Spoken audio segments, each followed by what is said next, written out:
Very good morning. আজকে মেয়ের আবদার, বাড়ির প্রত্যেকের আবদার। আজকে করব নিমকি, একদম ঘরোয়া উপায়ে, কোনো বেশি কিছু উপকরণ না, যেভাবে ঘরের আটা বা ময়দা মাখা হয় সেই রকমভাবেই মাখছি। 4 কাপ ময়দা নিয়েছি, একটু নুন, একটু ঘি আর তেল নিয়েছি, আর সামান্য চিনি দিয়েছি। ভালো করে নাড়িয়ে চাড়িয়ে গরম জল দিয়েছি। অবশ্যই তোমরাও দেবে, না চাইলেও নাও দিতে পারো, তাতে কোনো অসুবিধা নেই।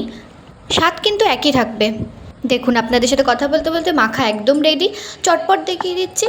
আর হ্যাঁ, একটা কথা বলে রাখি, ভীষণ পাতলা করে বেলবে, তাহলে কিন্তু ক্রিস্পি হবে, কুড়মুড়ে হবে। না হলে কিন্তু যখন মোটা করে বেলবে, চামড়া যদি মোটা থাকে তাহলে কিন্তু নরম হয়ে যাবে, নেতিয়ে যাবে, বেশি দিন রাখা যাবে না। তোমরা এটা 1 মাস 3 মাস যতদিন খুশি রাখতে পারো, যেমন খুশি তেমন শেপে কাটবে। আমি এখানে একটু বড় বড় শেপ রেখেছি, তোমরা চাইলে আরও ছোট করে রাখতে পারো, কোনো অসুবিধা নেই, বা আরও একটু বড় করতে পারো। একটা হাতার মধ্যে একটা একটা করে তুলে নিচ্ছি, নাহলে কড়াইয়ে ছাড়তে গেলে আবার লেগে যায়। দেখো, তেলও একদম গরম হয়ে গেছে, এক এক করে ছেড়ে দিই। কি সুন্দর দেখো ফুলে এসছে, গন্ধও কিন্তু দারুণ বেরিয়েছে।